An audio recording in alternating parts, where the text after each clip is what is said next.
ప్రార్థన చేసుకుందాం. హల్లెలూయా హల్లెలూయా, స్తుతి స్తుతి స్తుతి ప్రభా, సర్వోన్నతుడైన దేవా, నీకే వందనాలు తండ్రి ప్రభా. ఈ ఆదివారం దినం ప్రభా, ప్రారంభం నుంచి చివరకు మీరే తోడు నడిపించండి తండ్రి ప్రభా. పాటలందు వాక్యం అందు ప్రతి విషయంలో కూడా మీరే తోడు నడిపించండి తండ్రి ప్రభా. మీ ఆత్మతో నింపమని యేసు నామములో అడుగుతున్నాం తండ్రి, ఆమేన్.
నడచినప్పుడు ఆదుకున్నవారు లేరు, ఒంటరిగా ఏడ్చినప్పుడు ఓదార్చువారు లేరు,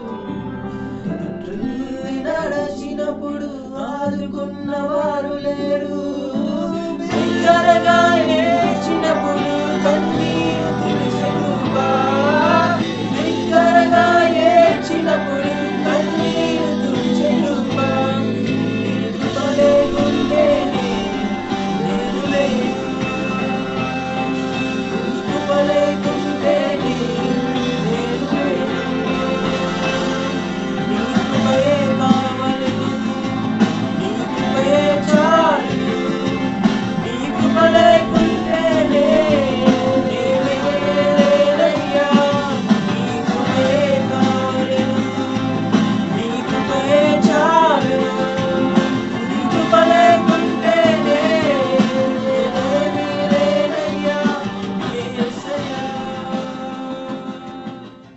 ప్రైజ్ ద లార్డ్.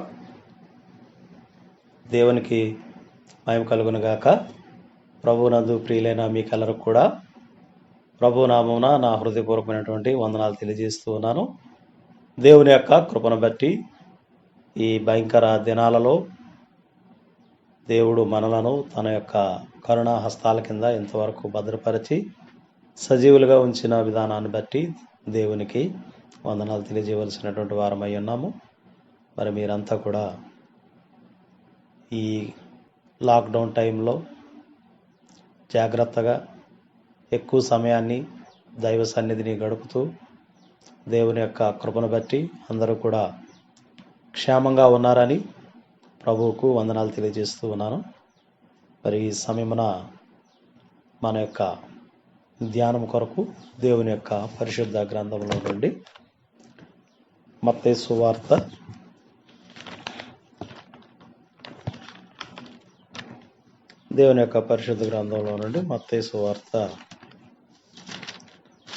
2వ అధ్యాయము, మత్తయి సువార్త 2వ అధ్యాయము 13వ వాక్యం నుండి 15వ వాక్యం వరకు చదువుదాం. ఈ పూట మన ధ్యానం కొరకు దేవుని యొక్క పరిశుద్ధ గ్రంథంలో నుండి మత్తయి సువార్త 2వ అధ్యాయము 13 నుండి 15 వరకు చూద్దాం. వారు వెళ్ళిన తరువాత ఇదిగో ప్రభుదూత స్వప్నమందు యోసేపునకు ప్రత్యక్షమై, హేరోదు ఆ శిశువును సంహరింపవలనని ఆయనను వెదకబోచున్నాడు గనుక నీవు లేచి ఆ శిశువును ఆయన తల్లిని వెంటబెట్టుకొని ఐగుప్తునకు పారిపోయి నేను నీతో తెలియజెప్పు వరకు అక్కడనే యుండుమని అతనితో చెప్పాను. అప్పుడు అతడు లేచి రాత్రివేళ శిశువును తల్లిని తోడుకొని ఐగుప్తునకు వెళ్ళి ఐగుప్తులో నుండి నా కుమారుని పిలిచితిని అని ప్రవక్త ద్వారా ప్రభు సెలవిచ్చిన మాట నెరవేర్చబడినట్లు హేరోదు మరణము వరకు అక్కడ నుండెను.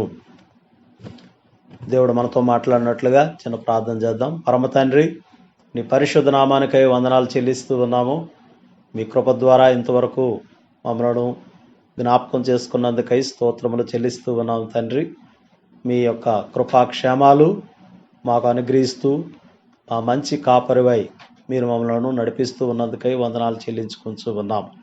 దయగలిగిన తండ్రి, మరి సమయమున కొద్దిసేపు నీ మాటలను మేము ధ్యానిస్తూ ఉండగా చదవబడిన వాక్యము నుండి ఈ దినమున నీ యొక్క ఉద్దేశమును మాకు బయలుపరచి మాతో మాట్లాడి మమ్మల్ని హెచ్చరించి బలపరచండి. మరి సమయమున నీ మాటలు వివరించడానికి నిలబడిన నన్ను జ్ఞాపకం చేసుకునండి. అర్హత యోగ్యత లేని వాడిని ఒప్పుకొనుచున్నాను. కేవలము నీ కృపను బట్టి మాత్రం నిలిచి ఉంటుండగా మీ చాటున మరుగుపరచి మాకు కావలసిన వర్తమానం అందించి మాతో మాట్లాడి మమ్మల్ని బలపరచమని ఘనత ఉందమని యేసు పరిశుద్ధ నామమున ప్రార్థించి స్తోత్రించి వేడుకొనుచున్నాము. ఆమేన్. ప్రభునందు ప్రియమైన వారలారా, మరి ఈ దినాల్లో మనము తరచుగా వింటున్నటువంటి మాటలు క్వారంటైన్, అలాగే ఐసోలేషన్, ఇలాంటి మాటలు గత సంవత్సరం కాలం నుండి మనం వింటూనే ఉన్నాము. మరి క్వారంటైన్ లేకపోతే ఐసోలేషన్ అంటే నిర్బంధించబడుట లేదా ప్రత్యేకంగా ఉండుట లేదా ఇతరులతో కలవకుండా వేరుగా నుండుట. మరి ఈ కరోనా కాలంలో ఎవరైతే మరి ఈ యొక్క వైరస్ సోకిన వారుగా ఉన్నారో వారిని ఒక 2 వారాల పాటు క్వారంటైన్లో ఉంచుతున్నారు. అంటే ప్రత్యేక గదిలో ఉంచుతున్నారు అని. అయితే ప్రియమైన దేవుని పిల్లలారా, మరి ఈ రోజున మనము స్పిరిచువల్ క్వారంటైన్, ఆధ్యాత్మికమైనటువంటి నిర్బంధము లేక ఆధ్యాత్మికంగా ప్రత్యేకించబడుట అనేటటువంటి సంగతిని ప్రియులారా మనం జ్ఞాపకం చేసుకోవాల్సిన వారమై ఉన్నాం. ఎందుకంటే మరి ప్రస్తుత పరిస్థితులను బట్టి మరి లాక్డౌన్ విధించబడింది.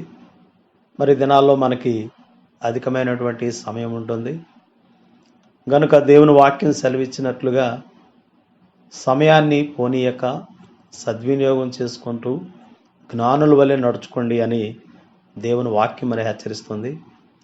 నిజమే, దినాలు మరి బహు భయంకరమైనటువంటి పరిస్థితుల్లో దేవుని పిల్లలైనటువంటి మనం అందరము కూడా మరి శత్రువుకు దొరకకుండా దేవుడు మనకిచ్చినటువంటి వారి గృహాలలో మనం దాగి ఉంటూ క్షేమకరంగా దేవుని కృపలో సాగిపోవలసిన వారమై ఉన్నాం. మరి ఇంట దగ్గర ఉన్నప్పుడు మరి సమయాన్ని మనం వ్యర్థపరచుకోకుండా దేవుని వాక్యం సెలవిచ్చినట్లుగా ప్రకటన గ్రంథంలో 1వ అధ్యాయం 3వ వాక్యం సెలవిచ్చినట్లు సమయము సమీపించున్నది గనుక ఈ ప్రవచన వాక్యములు చదువువాడును వినువాడును వాటిని గైకొనువాడును ధన్యుడు అని దేవుని యొక్క లేఖనము మనకు తెలియపరుస్తుంది. కనుక ప్రియులారా, మరి ఈ దినాల్లో మనకి అధికమైనటువంటి సమయము దొరుకుతూ ఉంది కనుక మరి దేవుని వాక్యాన్ని ధ్యానిస్తూ ప్రార్థనలో గడపవలసినటువంటి వారమై ఉన్నాం.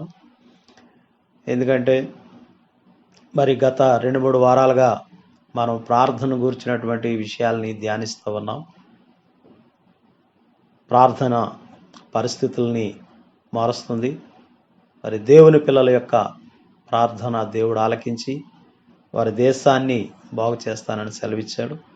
మరి అలాగే ఇర్మియా గ్రంథంలో మనం చదివినప్పుడు 29 అధ్యాయం 7వ వాక్యంలో మనం చదివితే మరి అక్కడ కూడా ఇదిగో మీరు నివసించున్న పట్టణం యొక్క క్షేమం కోరి ప్రార్థన చేయడి, దాని క్షేమము మీ క్షేమమునకు కారణమవుతుంది అని. మరి ఈరోజు అన్యజనులతో పాటుగా దేవుని పిల్లలైనటువంటి వారం కూడా మరి ఈ భయంకరమైన పరిస్థితికు లోనయ్యేటటువంటి వారంగా ఉన్నాము. అయితే దేవుని పిల్లలైనటువంటి మనకు దేవుడు అనుగ్రహించినటువంటి కృప ఏంటంటే, ఇదిగో నాకు మొర్రపెట్టుము, నేను నీకు ఉత్తరం ఇస్తాను అని సెలవిచ్చి ఉన్నాడు. గనుక మరి ఈ విధంగా దేవుని యొక్క సన్నిధానంలో కొంత సమయం, కొన్ని దినాలు మరి గడపటం అనేది మనకెంతైనా అది దీవెనకరమైన సంగతి అనే విషయాన్ని ప్రియులారా మనం జ్ఞాపకం చేసుకోవాల్సినటువంటి వారమై ఉన్నాము. ప్రియులారా, మరి దేవుని వాక్యంలో మరి సృష్టి యొక్క ఆరంభం నుండి కూడా మనము పరిశీలన చేస్తూ ఉన్నప్పుడు దేవుడు ఆయా సందర్భాల్లో, ఆయా పరిస్థితుల్లో దేవుడు తన ప్రజలైనటువంటి వారిని దాచి ఉంచినట్లు, భద్రపరిచినట్లు, కాచి కాపాడినట్లు దేవుని వాక్యంలో ప్రియులారా మనం గమనించగలము. మనము నోవాహు కాలాన్ని ఒకసారి పరిశీలన చేసినట్లయితే ఆదికాండం 6వ అధ్యాయంలో మరి దేవుడు నోవాహుతో మాట్లాడుతూ ఉన్నాడు. ఆ దినాన, ఆ రోజుల్లో అక్కడ ఉన్నటువంటి మరి ఆ ప్రజలంతా, నోవాహు తరంలో ఉన్న ప్రజలందరూ దేవుని దృష్టికి వ్యతిరేకంగా జీవిస్తూ, ఇదిగో భూలోకం బలాత్కారంతో పట్టబడి ఉన్నది గనుక నీవు నీ ఇంటి వారు రక్షణ పొందినట్లు ఒక ఓడను సిద్ధం చేసుకోమని, ఆ ఓడను ఏ విధంగా తయారు చేయాలో ఆ నమూనాని ఇచ్చి, మరి నీతో పాటుగా జీవరాశి అంతా కూడా బ్రతికి ఉండేటట్లు మరి జతలు జతలుగా నీతో పాటు ఉంచుకో. చూడండి ఒకసారి దేవుని వాక్యంలో ఆదికాండము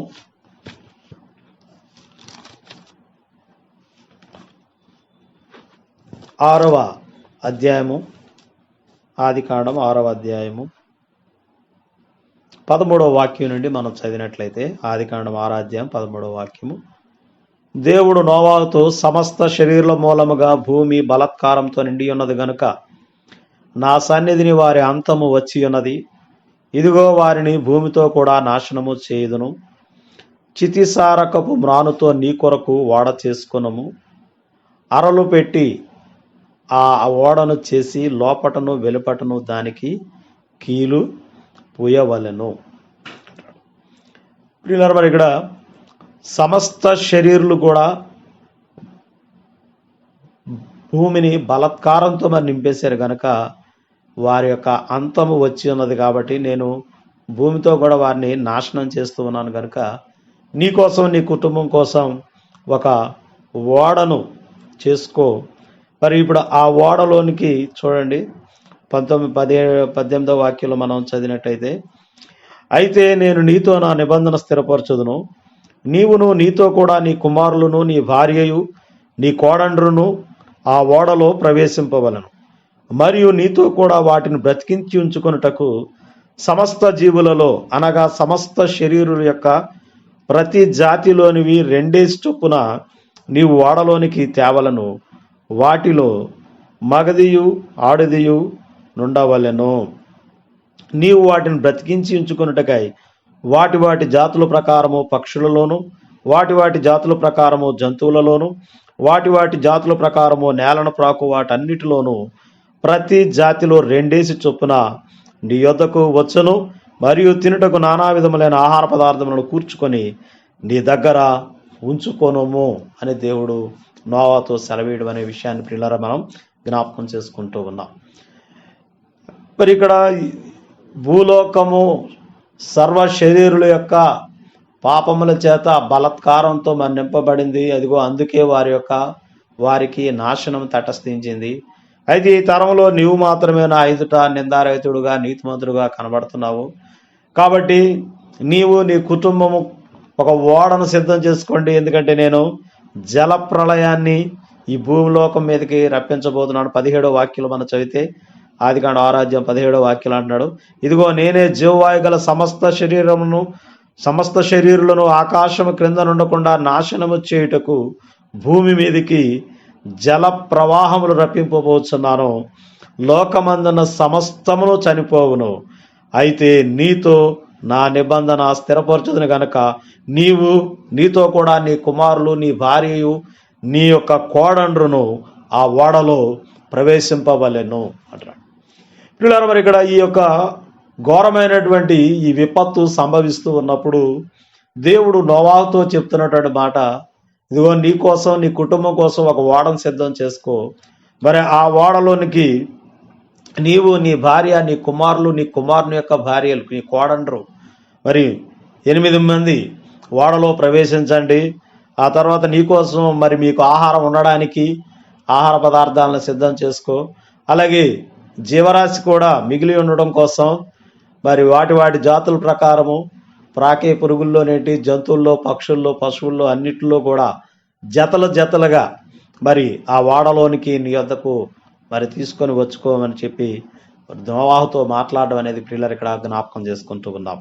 అయితే మరి ఆ తర్వాత మరి భూమి మీద ప్రచండమైనటువంటి వర్షము కురిసినట్లుగా 40 దినాలు పగలు రాత్రి కూడా ప్రచండమైనటువంటి వర్షము మరి కురిచి భూమి మీద వరద ఏరులై పారి సమస్త జీవరాశిని కూడా నాశనం చేసి మరి ఆ ఓడను ఆ నీటి మీద తేలచేసి ఆ ఓడలో ఉన్నటువంటి నోవా కుటుంబము, అతనితో ఉన్నటువంటి జతలుగా వచ్చినటువంటి ఈ యొక్క జీవరాశి మాత్రమే మరి ఆ దినాల్లో బ్రతికి ఉన్నట్లుగా ప్రియులరా దేవుని వాక్యంలో మనం గమనించుకుంటూ ఉన్నాం. కాబట్టి ఆపద సంభవించబోతుంది లేదా ఆపద సంభవిస్తుంది అనేటువంటి సందర్భాల్లో దేవుని ప్రజలు మరి దేవుని చాటున దాక్కొనవలసినటువంటి వారై ఉన్నారు. అందుకే మరి ఇక్కడ ఈ యొక్క ఓడలో ఉండడం అనేటటువంటిది నోవాహు అతని కుటుంబం ఈ ఓడలో దాగుకున్నారు ప్రియమైన వాళ్ళ నిజంగా. ఎందుకంటే మరి దేవుడు ఏర్పాటు చేసిన ఆ విధానం ఏంటంటే నోవా కుటుంబాన్ని కాపాడుకోవడానికి నీవు ఈ ఓడను తయారు చేసుకోవాలని చెప్పేసి అంటున్నాడు. కాబట్టి ప్రియులారా మరి ఇంచుమించు సంవత్సరం పైనే ఈ యొక్క నోవాహు ఆ ఓడలో గడపాల్సినటువంటి పరిస్థితి ఏర్పడింది. ఏం చేద్దంటే భూలోకం మీద మరి మానవుల యొక్క పాపములను బట్టి, వారి యొక్క అపరాధములను బట్టి దేవుని యొక్క శిక్ష ప్రియమైన వాళ్ళ మరి దిగి వచ్చినటువంటి సందర్భాన ఇదిగో నేను సమస్త జీవరాశిని, సమస్త శరీరులను నేను నశింపజేయబోతున్నాను గనుక ఇదిగో నీవు నీతిమంతుడు కాబట్టి నీ కుటుంబం అంతా ఈ ఓడను తయారు చేసుకుని ఆ ఓడలో ప్రవేశించండి. నీతో పాటు ఆహారాన్ని సిద్ధం చేసుకో. నీతో పాటు జీవరాశిలో ఉన్నటువంటి సమస్తమైన వాటిలో రెండు జతలుగా మరి నీ యొద్దకు వచ్చినప్పుడు వాటి నీతో పాటు ఉంచుకో అని చెప్పేసి అంటున్నాడు. ప్రియులారా మరి ఇది ఎంత సమయం వరకు జరిగింది అని అంటే మరి నోవాహు ఆ ఓడలో ప్రవేశించిన సందర్భంగా మరి దేవుడే ఆ ఓడ మరి చూడండి ఆ తలుపును మూసివేశాడట. చూడండి దేవుని యొక్క వాక్యంలో ప్రియులారా మనం చదివితే ఆదికాండం 7:16 మనం చదివినట్టయితే ప్రవేశించినవన్నీ దేవుడు అతనికి ఆజ్ఞాపించిన ప్రకారము సమస్త శరీరుల్లో మగదియు ఆడుదయు ప్రవేశించెను. అప్పుడు యెహోవా ఓడలో అతని మూసివేసెను అని మనం చదువుతున్నాం. కాబట్టి నోవాహు ఇంటి వారందరూ, అతని కుటుంబం, అలాగే సమస్త జీవరాశి మరి నేలను ప్రాకేటటువంటి ప్రతి పురుగు, ప్రతి పశువు, ప్రతి పక్షి, మరి ఆయా జాతుల ప్రకారం ప్రతి పిట్ట కూడా మరి నోవాహు ఓడలోనికి వచ్చాయి. అందరూ వచ్చిన తర్వాత దేవుడేనట చూడండి అప్పుడు యెహోవా ఓడలో అతన్ని మూసివేసెను. అంటే అతనికి ఈ బందికానా విధించినట్టే, నిర్బంధించినట్టు. ఇది ఈ ఓడలో నోవాహు యొక్క క్వారంటైన్ జరుగుతుంది. అంటే ఈ నోవాహుని, అతను కుటుంబాన్ని, అతనితో ఉన్నటువంటి ఈ జీవరాశిని దేవుడు అక్కడ బంధించాడు. భూమి మీద ఉన్నటువంటి జీవరాశి అంతటిని, సమస్త శరీరులను ఈ జల ప్రళయం మూలంగా దేవుడు నాశనం చేశాడు ప్రియమైన వారులారా. మరి ఈరోజు దేవుని యొక్క పిల్లలైనటువంటి వారు దేవుని విధి ప్రకారంగా నడుచుకున్నప్పుడు వారికి సంరక్షణ ఉన్నది అనే సంగతిని ప్రియులారా మనం జ్ఞాపకం చేసుకోవాల్సిన వారమయ్యున్నాం. కాబట్టి మరి దేవుడు సెలవిచ్చిన రీతిగా నోవాహు చేశాడు. మరి అతడు కుటుంబము అతనితో ఉన్న జీవరాశి ఆ దినాన బ్రతికింపబడ్డం అనేది మనం జ్ఞాపకం చేసుకుంటున్నాం. అయితే నోవాహు ఎంతకాలము మరి నిర్బంధించబడ్డాడు ఓడలో అనేది మనం చూసినట్లయితే ప్రియులారా, మరి ఆ తర్వాత దేవుని వాక్యాన్ని మనం గమనం చేసుకున్నట్లయితే మరి ఇంచుమించు సంవత్సరం పైనే అనేక దినాలు ఆ ఓడలోనే గడపవలసిన పరిస్థితి వచ్చింది. మరి ఈరోజు చాలామంది మనం ఈ భయంకరమైన ఈ తెగులు నుండి తప్పించుకోవడానికి, మరి ఈ యొక్క వైరస్ మనకు అంటకుండా ఉండడానికి, ఇదిగో మరి మీరు ఇళ్లల్లోనే ఉండండి, ఇంట్లోనే దాగి ఉండండి, అత్యవసరమైతే ఒక్కరు మాత్రమే అన్ని మాస్కులు మరి అన్నీ ధరించుకొని బయటికి రండి అని మరి ప్రభుత్వాలు మనల్ని హెచ్చరిస్తున్నటువంటి ఈ హెచ్చరికలను చూసినట్టయితే మరి బయటకు వెళ్ళినట్లయితే తెగులు, నాశనము, పాడు, గుంట, భయము ఆవరించి ఉన్నటువంటి పరిస్థితి ఉంది. అంచేతనే మీరు దాగి ఉండండి అని ప్రభుత్వం వారు కూడా మనకు చెప్తూ ఉన్నారు. అలాగే ఆయా సందర్భాలు ఇలాంటి విపత్తులు ఏర్పడుతూ ఉన్నప్పుడు ప్రియులరా, మరి దేవుడు ఆయన ప్రజలను కూడా కాపాడుతూ ఉన్నాడు. చూడండి, నోవాహుని ఇదిగో నువ్వు ఓడ చేసుకొని ఇంటి వారందరూ కూడా ప్రవేశించండి, నీతో పాటు మరి జీవరాశుల్లో ఉన్నటువంటి వాటన్నింటినీ కూడా జతలుగా నీ దగ్గరికి తీసుకొచ్చుకో. మరి ఇంచుమించు సంవత్సరం పైనే ఆ ఓడలో గడపాల్సినటువంటి పరిస్థితి వచ్చింది. మరి ఈ దినాన ప్రియమైన వాళ్ళ మనకైతే కొన్ని రోజులు మనల్ని గడపమంటూ ఉన్నారు. మరి కొన్ని దినాల్లో కూడా మరి చాలామంది ఇంటి దగ్గర ఉండడానికి నానా అష్టకష్టాలు పడేటటువంటి పరిస్థితులు ఈరోజు మనం చూస్తా ఉన్నాం. చూడండి, ముఖ్యంగా మరి చంటిబిడ్డలు, యవనస్తులు మాకేమవుతుందిలే, వద్దు ఈ సమయాన్ని అని చెప్పినా పర్వాలేదు అన్నట్టుగా చూడండి నిర్లక్ష్యంతో మరి ఈరోజు ఎంతో మంది మరి ఆ యవన బిడ్డల ద్వారానే వాళ్ళ ఇళ్లలోనికి ఈ వైరస్ అనేది ప్రవేశించడం మనం గమనించినట్టయితే ఇది ఎంత భయంకరమైనటువంటి పరిస్థితి.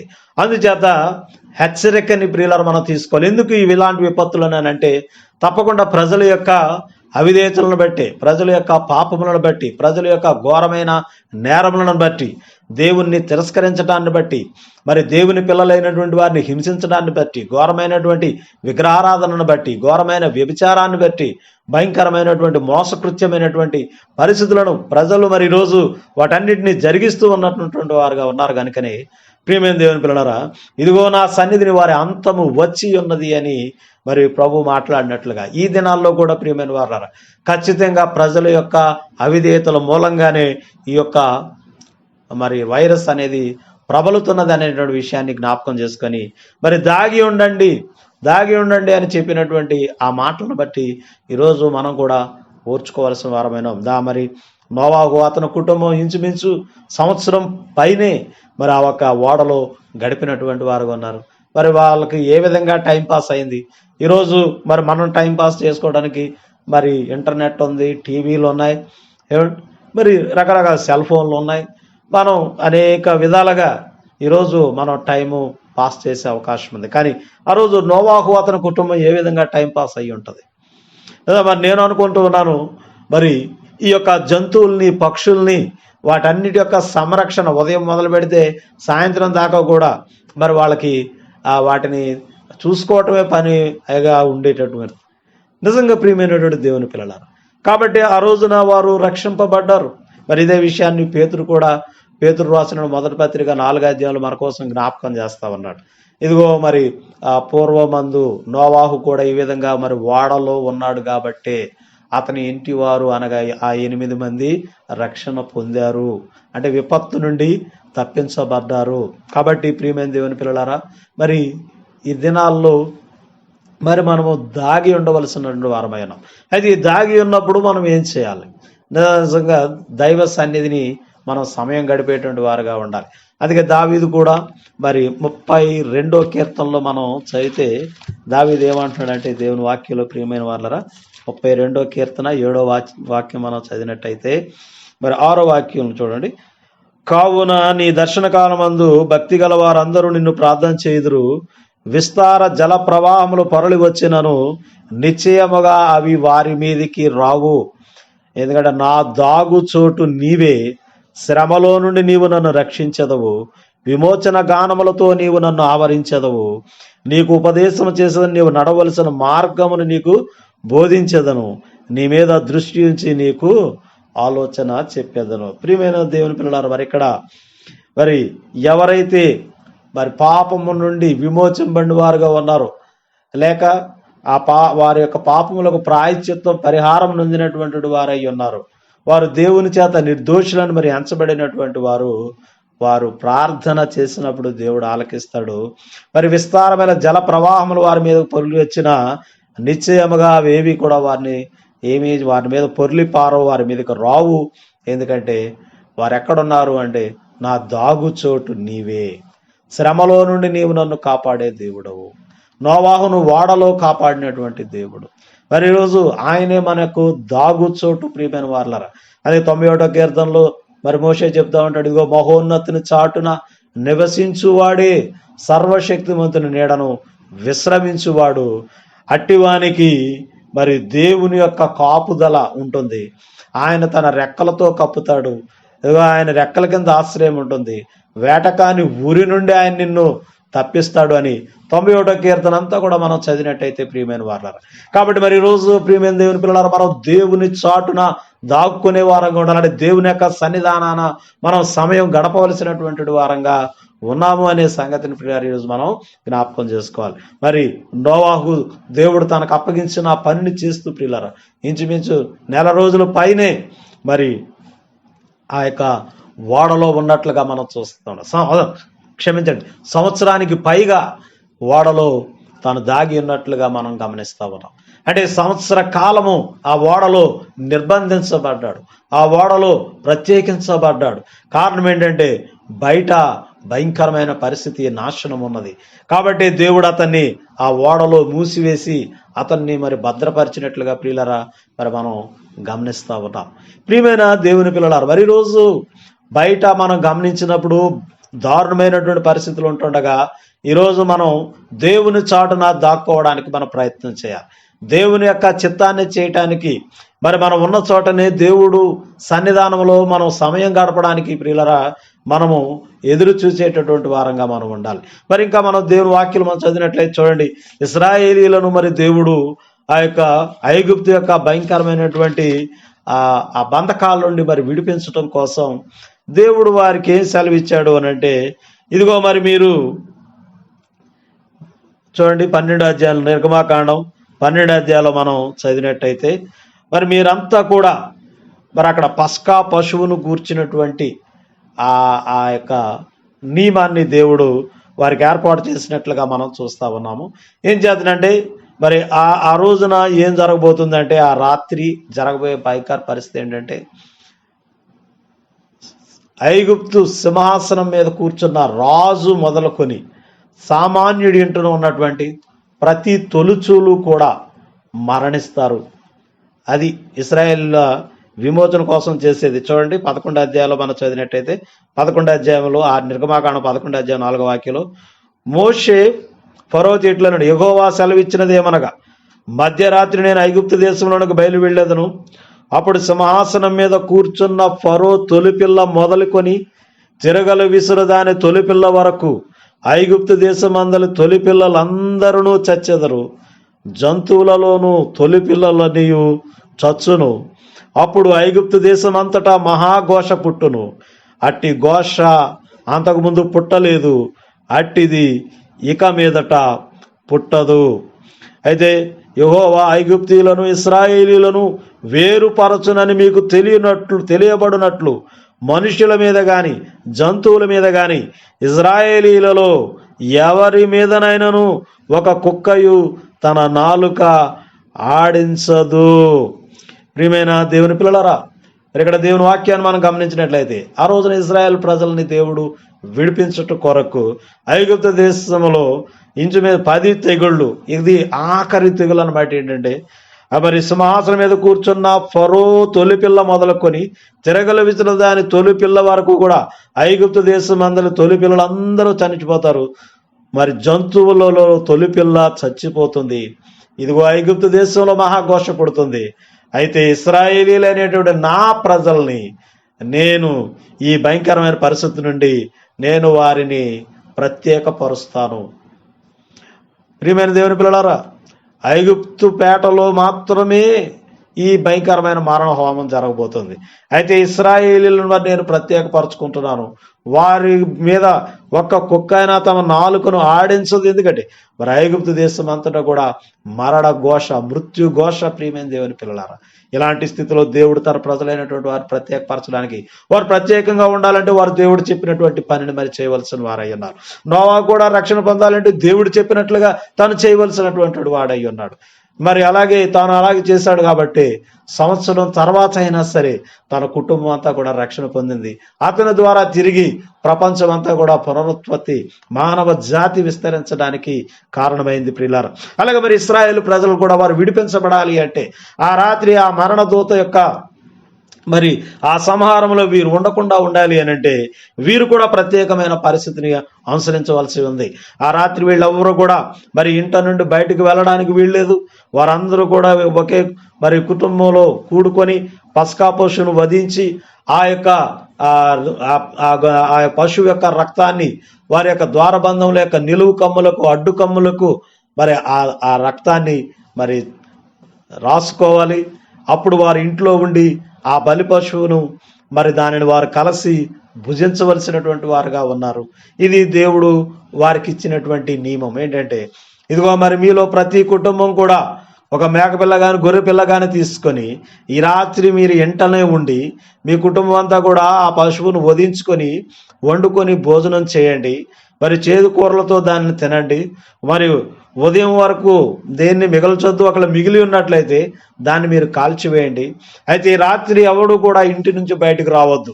చూడండి దేవుని వాక్యంలో, ప్రియమైన దేవుని పిల్లలారా, దేవుని వాక్యం మరి మనం చదివినట్టయితే మరి ఈ విధంగా చూడండి. ఇదే 12వ అధ్యాయంలో మరి 21వ వాక్యం నుండి మనం చదివినట్లయితే ప్రియులారా, కాబట్టి మోషే ఇశ్రాయేల్ పెద్దలందరినీ పిలిపించి వారితో ఇట్లనను, మీరు మీ కుటుంబంలో చొప్పున మందలో నుండి పిల్లను తీసుకొని పస్కా పశువును వధించుడి.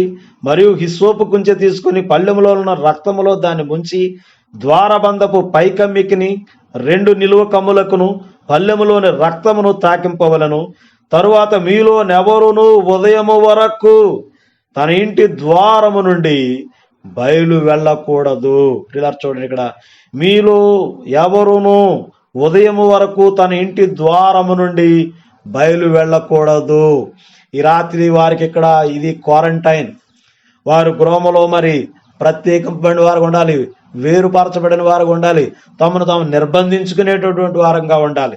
ఒకవేళ ఎవడైనా మరి ఇంటి నుండి బయలు వెళ్ళినట్లయితే చూడండి 23 వాక్యంలో, యెహోవా ఐగుప్తీయులను హతము చేయుటకు దేశ సంచారము చేయుచు ద్వారబంధపు పైకం మీదను 2 నిలువ కమ్ముల మీదను ఉన్న రక్తంను చూచి యెహోవా తలుపులను దాటిపోవును. మిమ్ము హతము చేయుటకు మీ ఇండ్లలోనికి సంహారకుని చెర నీయకుడి.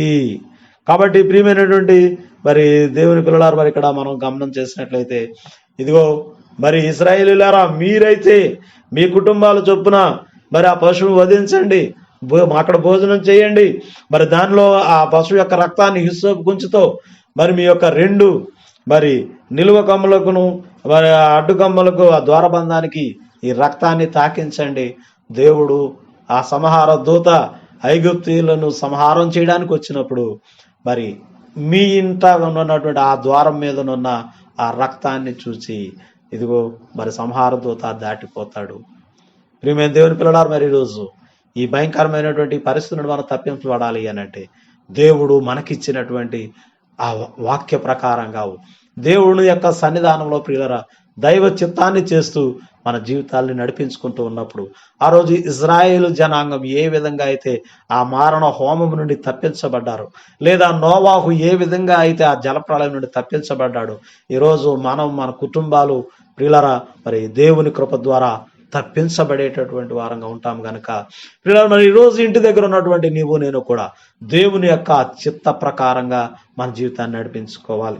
అదే మరి ఇక్కడ వీరితో అంటున్నాడు చూడండి, ఈ పస్కా పశువును వధించండి. మరి అది మనకు తెలుసు, యేసు క్రీస్తు మన కోసం సిలువలో మరి బలియాగం అయ్యాడు.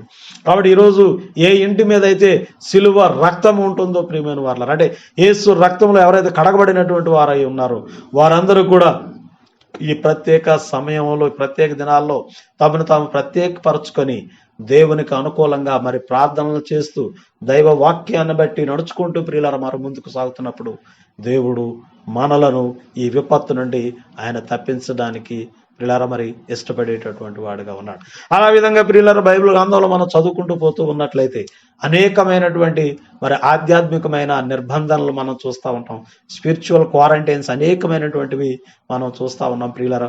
మరి మోషే చూడండి, ఇశ్రాయేలీయులు పాపం చేస్తున్నప్పుడు వారు మరి దేవుని దృష్టికి వ్యతిరేకంగా ఉంటున్నప్పుడు ఇదిగో నేను మీకోసం పరిహారం చేయగలనేమో చూస్తానని చెప్పి మరి ఆ కొండ ఎక్కి 40 దినాలు తాను ప్రత్యేకపరుచుకున్నాడు. 40 రోజులు ప్రత్యేకపరుచుకుని ఇది అంగలార్పు మరి దేవుని ప్రజల కోసం అంగలార్చాడు. ఆఖరికి మోషేతో దేవుడు అంటున్నాడు, మోషే నీ ప్రజల పాపాన్ని నేను క్షమిస్తూ ఉన్నాను, ఇదిగో అయితే వారు ఇగో నా ఆజ్ఞలను మరి పాటించాలి అని చెప్పి ఆ దినాన వారికి ఆ 10 ఆజ్ఞలు అనేటటువంటి ఇవి ఆ యొక్క ఆజ్ఞల పలకలను మోషేకి ఇవ్వటం అనేది ప్రియులారా మనం జ్ఞాపకం చేసుకునే వారంగా ఉంటూ ఉన్నాం. మరి ఈ విధంగా మరి అలాగే ఎస్తేరు కాలంలో మనం జ్ఞాపకం చేసుకున్నప్పుడు మరి యూదులందరి మీదకి కూడా మరి దుష్టుడైన హామాను ద్వారా యూదులందరూ ఒకే రోజున చనిపోవాలని వాడు రాజుకు తెలియకుండా రాజుని మైమరిపించి ఆజ్ఞ జారీ చేసినప్పుడు అక్కడ యూదులందరూ కూడా గోనె పట్ట కట్టుకుని అంగలార్చిన పరిస్థితిని పిల్లలు మనం జ్ఞాపకం చేసుకుంటూ ఉన్నాం. మరి ఆ సమయాన యూదురాలైనటువంటి రాణి అయిన ఎస్తేరు మరి మొర్దెకై ద్వారా ఆమెకు వర్తమానం అందినప్పుడు మరి చూడండి యూదులందరూ కూడా ఆ రోజున చనిపోవాలి, యూదులందరినీ చంపేయాలి. ఆ రోజు మరి సకల రాష్ట్రాల్లో ఉంటున్నటువంటి యూదులందరినీ తమ తోటివారు చంపండి అని చెప్తుంది. ఎందుకంటే ఆ దినాన మరి సాతాను యొక్క ఉద్దేశం ఏంటంటే యూదులందరూ చనిపోతే యోధా జాతిలో నుండే యేసు ప్రభు వారి లోకానికి రావాలి, లోకానికి ఇక రక్షణ లేకుండా చేయాలని చెప్పి సాతానుడు మరి హామాను ద్వారా ప్లాన్ వేసి చూడండి రాజు గారి ద్వారా మరి ఆదారు మాసం 14వ దినాన యూదులందరూ చనిపోవాలి, యూదులందరినీ చంపేయాలని చెప్పేసి మరి రాజు ఒక తాకీదు రాయించాడు. కాబట్టి అది మొర్దెకై విన్నాడు, ఇజ్రాయెల్ జనాంగం విన్నారు. ఏం చేయాలో వాళ్ళకి అర్థం లేదు. వాళ్ళందరూ కూడా సమాజ మందిరాలకు వెళ్ళి అంగలార్చడం మొదలు పెట్టారు. అయితే ఎస్తేరుతో మరి మొర్దెకై మాట్లాడినవాడు ఈ సమయాన్ని బట్టే నువ్వు ఒకవేళ రాణివయ్యావేమో, మరి నీవు కనుక ఒకవేళ మాట్లాడకపోతే దేవుడు వేరొక దిక్కు నుండి మరి ఇశ్రాయేలీయులకు యూదులకు సహాయం చేస్తాడు. అయితే అవకాశం నీ చేతిలో ఉందన్నప్పుడు ఎస్తేరు అంటుంది, ఇదిగో మీరందరూ 3 దినాలు ఉపవాసం ఉండండి, నేను నా చెలికత్తులు 3 దినాలు ఉపవాసం ఉంటాము, ఇదిగో నేను నశిస్తాను, రాజు ఎదుటికి వెళ్ళి మాట్లాడతాను. ఎస్తేరు మరి చూడండి ఆ యొక్క ఆత్మీయ నిర్బంధం చేసుకుందా, 3 దినాలు నేను ఉపవాసం ఉంటా, నా దేవునికి పెడతాను. ఎందుకంటే ప్రియమైన వాళ్ళ ఆ తర్వాత దేవుడు గొప్ప అద్భుతమైనటువంటి కార్యాన్ని మరి రాజు ఎదుటికి వెళ్ళింది, పిలవకుండానే రాజు ఎదుటికి ఎస్తేరు వెళ్ళింది. మరి రాజు గారు అడుగుతున్నా నీకేం కావాలి అన్నప్పుడు ఆమె తన విషయాన్ని మరి చెప్పుకుంది. 2-3 రోజుల తర్వాత రాజును విందుకు పిలిచి మరి జరిగిన సంగతిని తెలియపరిచినప్పుడు మరి వారికి అయితే ఆ రోజున యూదులు ఇతరుల చేత చంపడం కాదు, యూదులే ఇతరులైన వారిని చంపండి అని చెప్పి మరొక తాకీదు రావడం చూస్తా ఉన్నాం. ఆ విధంగా యూదా జనాంగం ఆ రోజు రక్షింపబడ్డం అనేది ప్రియులారు మనం జ్ఞాపకం చేసుకుంటూ ఉన్నాం. కనుక ప్రియమైన దేవుని పిల్లలారా మరి ఈ దినాల్లో మనకు దొరికినటువంటి యొక్క సమయాన్ని దేవుని యొక్క చిత్తాన్ని చేయడానికి, దేవుని మాట ప్రకారం జీవించడానికి, ఇదిగో వాక్యాన్ని ప్రకారం నడుచుకోవడానికి, ప్రార్థించడానికి మన సమయాన్ని గడుపుతూ ఉన్నప్పుడు దేవుడు మనలను ఆయన విడిపించేటటువంటి వాడుగా ఉన్నాడు. మరి ఈ దినాల తర్వాత, ఈ క్వారంటైన్ తర్వాత, ఈ ప్రత్యేకింపబడినటువంటి తర్వాత, ఈ దాక్కున్నటువంటి తర్వాత ప్రియమైన వాళ్ళరా ఒక మహోత్సవమైనటువంటి ఆశీర్వాదంతో, ఒక గొప్ప సంరక్షణతో, గొప్ప దీవెనతో, గొప్ప విజయంతో దేవుడు మనల్ని బయటికి తీసుకొని రాబోతున్నాడు అనేటువంటి ఆ సంగతిని జ్ఞాపకం చేసుకోవాల్సినటువంటి వారం అయ్యనా. అలాగే మరి యేసు ప్రభువారి యొక్క జీవితంలో కూడా మనం జ్ఞాపకం చేసుకున్నాడు ప్రియులారా. మరి యేసు ప్రభువారు పుట్టినప్పుడు అంటే చెప్పడానికి చాలా విషయాలు ఉన్నాయి, కానీ మనకి సమయం తక్కువ. ఇక్కడ ప్రియమైన వారు యేసు ప్రభువారు జన్మించినప్పుడు మరి లోక రక్షకుడిని చంపాలనేటువంటి ఆలోచనతో సాతాను మరి హేరోదు యొక్క హృదయంలో మరి చేరి చూడండి యేసు ప్రభు పుట్టినటువంటి ఆ కాలంలో ఉన్నటువంటి శిశువులందరినీ మరి చంపాలని హేరోదు ఆజ్ఞ జారీ చేశాడు. మరి ఆ సమయాన యోసేపుకు దేవుడు మరి దర్శనంలో మాట్లాడుతున్నాడు. మత్తయి సువార్త 2వ అధ్యాయం మరి 13వ వాక్యం మనం చదివినట్టయితే, ఇదిగో మరి దేవుని యొక్క ప్రభుదూత స్వప్నమందు యోసేపునకు ప్రత్యక్షమై, ఇదిగో హేరోదు ఆ శిశువును సంహరింపబలని వెతకుచూ ఉన్నాడు. కాబట్టి మరి నీవు ఆ శిశువును ఆయన తల్లిని వెంట పెట్టుకుని ఐగుప్తునకు పారిపోయి నేను తెలియజెప్పు వరకు అక్కడే ఉండు. నిజంగా ప్రియమైన దేవుని పిల్లల, మరి ఈరోజు దేవుడు అద్భుతం చేయలేక కాదు, ఆశ్చర్యాలు చేయలేక కాదు, కానీ దేవుని యొక్క విధానం అది ఆయన చెప్పిన మాట ప్రకారంగా జరిగించాలి.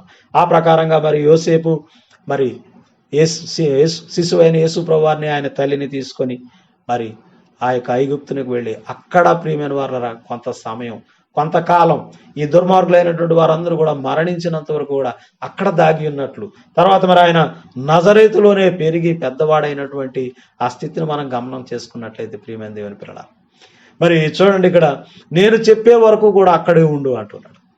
కాబట్టి మరి ఈరోజు దేవుని పిల్లలైనటువంటి వారు ఈ ఆపద సంభవిస్తూ ఉన్నప్పుడు, విపత్తు కోరలు విప్పుతూ ఉన్నప్పుడు, మరణము కిటికీలు ఎక్కుతూ ఉన్నప్పుడు దేవుని పిల్లలు ప్రత్యేకించుకుని పిల్లరా దేవుని యొక్క మాట ప్రకారంగా జీవించవలసినటువంటి వారమై ఉన్నామని పిల్లలు ఈరోజు మనం జ్ఞాపకం చేసుకోవాల్సినటువంటి వారమై ఉన్నాం. అలాగే మరి పౌలు గారు కూడా తాను ప్రత్యేకపరుచుకున్నటువంటి అనేక సందర్భాలు.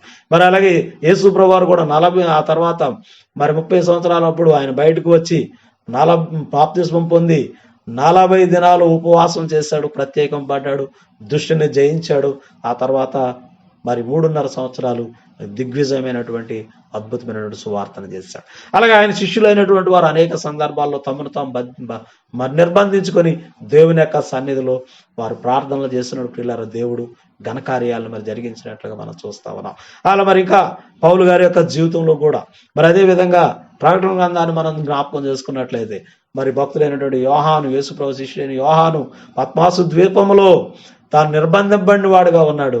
కానీ అక్కడే దేవుడు అతనికి ప్రపంచంలో జరగబోయేటటువంటి రాబోయే కాలంలో జరగబోయేటటువంటి విషయాల గురించి ప్రియమైన దేవుని పిల్లల ఆయనకి ప్రత్యక్షతనిచ్చినటువంటి వాడుగా ఉన్నాడు. గనుక ప్రియమైన దేవుని పిల్లల మరి దినాలు దేవుని యొక్క వాక్యాన్ని ధ్యానం చేద్దాం. దేవుని యొక్క దేవుని దాగుచోటుగా చేసుకొని మరి మన యొక్క ఈ సమయాన్ని దుర్వినియోగం చేసుకోకుండా వాక్యం చదువుటి యందు, ధ్యానించుటి యందు, అనుసరించుటి యందు, ప్రార్థించుటి యందు మరి ఎడతెగక దేవుని యొక్క సన్నిధిలో మనం సాగుపోదాం. ఎందుకంటే ప్రియమైన దేవుని పిల్లలు మరి ఈరోజు మనం భయంకరమైన యొక్క ఆపదలో ఉన్నాం. బయటికి వెళ్ళామా మరణ దూత మనల్ని కబలించేటువంటి స్థితిలో ఉంది. అందుకే ప్రభు చెప్పినట్లుగా ఇదిగో మీరు ఇలాగూ చేయండి అని చెప్పి మరి ఆయన చెప్పినట్లుగా ప్రియమైన దేవుని పిల్లలారా మరి మనము ఈ విపత్తులన్నింటినీ నుండి తప్పించబడేటట్లు వాక్య ధ్యానంతోనూ, ప్రార్థనతోనూ, ఆరాధనతోనూ సమయం గడుపుతూ మరి దేవుడిచ్చేటటువంటి గొప్ప విడుదల పొందుకుందాం ప్రియమైన దేవుని పిల్లలారా. మరి అందుకే దావీదు ఆఖరిగా 1-2 మాటలు 2 రిఫరెన్స్లు నేను మీకు చూపించి మరి ముగించాలని నేను ఆశపడుతూ ఉన్నాను. ప్రియమైనటువంటి దేవుని బిడ్డలారా మరి దేవుని వాక్యంలో మనం చదివినట్లయితే దావీదు కూడా మరి చూడండి తాను అంటూ ఉన్నాడు దేవుని వాక్యంలో, తాను ఆపదల్లో, ఇరుకుల్లో, ఇబ్బందుల్లో ఉన్నప్పుడు 57వ కీర్తన మొదటి వాక్యాన్ని మనం చదివినట్లయితే 57వ కీర్తనలో మరి ఇక్కడ చెప్తూ ఉన్నాడు మొదటి వాక్యము, నన్ను కరుణింపుము దేవా, నన్ను కరుణింపుము, నేను నీ శరణుజొచ్చి ఉన్నాను, ఈ ఆపదలు తొలగిపోవు వరకు నీ రెక్కల నీడను శరణుజొచ్చి ఉన్నాను, మహోన్నతుడైన దేవునికి, నా కార్యము సఫలము చేయు దేవునికి నేను మొర్రపెట్టుచూ ఉన్నాను. ప్రియమైన దేవుని పిల్లల మరి ఇక్కడ దావీదు తాను ఉన్నటువంటి పరిస్థితుల్లో ప్రభా ఇదిగో నేను నీ శరణుజొచ్చాను, మరి ఈ ఆపదలు తొలగిపోవు వరకు అంటే ఆయన భయంకరమైన ఆపదల్లో ఉన్నాడు. ఇదిగో నా ప్రాణం సింహాల మధ్య ఉన్నది, కోపోద్రేకుల మధ్యలో ఉన్నది, అయితే నీవే నన్ను కాపాడేవాడు గనుక ఇదిగో మరి నేను నీ సరి చూస్తున్నాను, నీ రెక్కల నీడలోనికి వస్తూ ఉన్నాను. కాబట్టి ప్రియమైన దేవుని పిల్లలారా ఆయన రెక్కల నీడలోనికి వద్దాం. అది మరి ఆయన్ని మనల్ని విడిపించేవాడు. అందుకే అంటున్నాడు నా కార్యము సఫలం చేసేటువంటి దేవునికి నేను మొరపెడుతున్నాను, దేవా ఈ ఆపదలు తొలగిపోయే వరకు కూడా నీ రెక్కల నీడలో ఉంటాను. నిజమే మరి ఈ వైరస్ తొలగిపోయేంత వరకు కూడా ప్రభా ఇదిగో నీ రెక్కల నీడలో నన్ను దాయి ప్రభా, ఇదిగో నా కుటుంబాన్ని దాయి, నా సంఘాన్ని దాయి, నా ఇరుగు పొరుగు వారిని దాయి ప్రభా, ఇదిగో అనేకులైన అమాయకులైనటువంటి నిన్ను ఎరిగినటువంటి ప్రజలను ప్రభా మీరు దర్శించండి అని చెప్పి దేవుని యొక్క సన్నిధానంలో ప్రియమైన వార్లరా మరి మనం ప్రార్థన చేసేటటువంటి వారంగా ఉందాం. అందుకే ఇంకా మరి దేవుని వాక్యంలో మనల్ని ఇంకా ఏమైనా హెచ్చరిస్తున్నాడంటే చూడండి, యెషయా గ్రంథంలో ఈ మాట చదివి మరి ముగిద్దాం. 26వ అధ్యాయంలో యెషయా గ్రంథం 26వ అధ్యాయంలో 20వ వాక్యం నుండి మనం చదివినట్టయితే ప్రియమైన వాళ్ళు 20-21, నా జనమా ఇదిగో వారి దోషమును బట్టి భూనివాసులను శిక్షించుటకు యెహోవా తన నివాసంలో నుండి వెడలు వచ్చుచున్నాడు, భూమి తన మీద చంపబడిన వారిని ఇకను కప్పకుండా తాను త్రాగిన రక్తమును బయలుపరచును, అయితే నీవు వెళ్ళి నీ అంతఃపురంలో ప్రవేశించుము, నీవు వెళ్ళి నీ తలుపులు వేసుకొనుము, ఉగ్రత తీరిపో వరకు కొంచెము సేపు దాగి ఉండుము. పిల్లరా, మరి ఇక్కడ భయంకరమైనటువంటి పరిస్థితులు వస్తున్నప్పుడు ప్రభు అంటున్నాడు, ఇదిగో నువ్వు వెళ్ళి నీ తలుపు వేసుకో, నీ అంతఃపురంలో ప్రవేశించు, ఉగ్రత తీరిపోయే వరకు కొంచెం సేపు దాగి ఉండు. ఆ తర్వాత దేవుడు గొప్ప కార్యాలను చేయబోతున్నాడు. కాబట్టి ఆ విధంగా ప్రియమైన వాళ్ళరా, మరి ఈ దినాల్లో సమయాన్ని పోనివ్వకుండా ప్రార్థనలోను వాక్యంలోను మన జీవితాలను నడిపించుకుంటూ దేవుని యొక్క రెక్కల నీడలో ఉందాం, ఆయన దాగుచోటులో దాక్కుందాం. దేవుడు మనలను సంరక్షించి భద్రపరిచి ఆశీర్వదించును గాక. ప్రార్థన చేసుకుందాం ప్రియమైన వాళ్ళని. ప్రార్థన చేద్దాం. మరి ఇంతవరకు విన్నటువంటి వాక్యాన్ని బట్టి మన హృదయాన్ని పరిశీలన చేసుకొని, అవును ప్రభువా, ఇదిగో నాయనా, మరల్నాడు విపత్తులు సంభవించినప్పుడు, ఘోర నష్టాలు జరుగుతూ ఉన్నప్పుడు, ఇదిగో నీ ప్రజలైనటువంటి వారిని ఇదిగో నీవు ఇలాగూ చెయ్యి, ఈ విధంగా దాక్కు అని నోవాహుతో అయితే వాడ చేసుకోమన్నారు ప్రభా. అవును, మరి ఇజ్రాయేలీలతోనైతే ఈ రాత్రి మీరు ఇంట నుండి బయటకు వెళ్ళొద్దు, కానీ ఇదిగో పస్కా పశువును వధించి మీరు పూజించండి అని దేవా మరి మీరు సెలవిచ్చారు నాయన. నిజమే తండ్రి నాయన. మరి అలాగే మరి నీవు శిశువుగా ఉన్నప్పుడు నాయన ఏ రోజు చంపజూచున్నాడు గనుక ఇదిగో మరి నీవు ఈ ప్రాంతం నుండి పారిపోయి సురక్షిత ప్రాంతాల్లో ఉండు, నేను చెప్పు వరకు అక్కడే దాగి ఉండు అని దైవ. నిజమే నాయన. మరి దినాల్లో మరి మేము ఈ వైరస్కు సాతానుకు దొరకకుండా తండ్రి నాయన మరి మీ యొక్క సన్నిధానంలో ప్రభువా మరి మేము నిలిచి ఉండడానికి సహాయం చేయని చెప్పి దేవుని యొక్క సన్నిధిలో ప్రార్థన చేసుకుందాం. పరమ తండ్రి, నీ పరిశుద్ధ నామానికై వందనాలు స్తోత్రాలు చెల్లించుకుంటూ ఉన్నాం. నీ కృప ద్వారా తండ్రి మరి దినాన కొన్ని విషయాలు మరి ఈ దినాల్లో మేము ఎదుర్కొంటున్నటువంటి పరిస్థితుల మధ్యలో మేము ఏ విధంగా ప్రభా మరి భద్రపరచబడవలను అనేటువంటి విషయాన్ని నీ వాక్యం నుండి కొన్ని విషయాలు మరి మేము తెలుసుకోవడానికి సహాయం చేశారు ప్రభా. మీకు వందనాలు చెల్లిస్తూ ఉన్నాం. మరి దినాల్లో ఎవరు అనవసరంగా మరి బయటకు వెళ్లకుండా, ఏ ప్రికాషన్స్ లేకుండా నాయన మరి బయటకు వెళ్లకుండా తండ్రి మరి ఇంటనే నాయన మీ సన్నిధానంలో మీ రెక్కల నీడలో మీ దాగు చోటులో దాగి ఉండి ప్రభా ప్రార్థనతోనూ వాక్యముతోనూ ప్రభా నీ చిత్తమును చేస్తూ ప్రభా అంగలారుస్తూ మొర్రపెడుతూ నాయన ఇదిగో ఈ ఉగ్రత తీరిపోయే వరకు కొంచెము కాలం దాగి ఉండుమని నీవు సెలవిచ్చినట్లుగా ప్రభా ఇదిగో నాయన మరి ఈ కాలంలో ప్రభా నీ చాటున మేము దాగుకొని నా తండ్రి ఆ తర్వాత నాయన మేము గొప్ప ఆశీర్వాదాలు, గొప్ప దీవెనలు దేవా మరి గొప్ప ప్రత్యక్షతలు మేము చూడగలిగేటువంటి వారంగా ఉండడానికి సహాయం చేయమని ఇదిగో తండ్రి మరి బిడ్డలందరినీ మీ హస్తాలకి అప్పగించుకుంటూ యేసు పరిశుద్ధ నామమున ప్రార్థించి స్తోత్రించి వేడుకొంచున్నాము తండ్రి, ఆమేన్. మన పరమ తండ్రి అయిన దేవుని యొక్క ప్రేమ, ప్రభువైన యేసుక్రీస్తు యొక్క కృప, పరిశుద్ధాత్మిక సన్నిధి సహవాసము ఇప్పుడు ఎల్లప్పుడూ సదా మనకు తోడేయండి, మనల్ని భద్రపరిచి ఆశీర్వదించి వర్ధిల్ల చేయును గాక. ఆమేన్. Praise the Lord. అందరికి వందనాలండి. దేవుడు మిమ్మల్ని దీవించును గాక. God bless you all.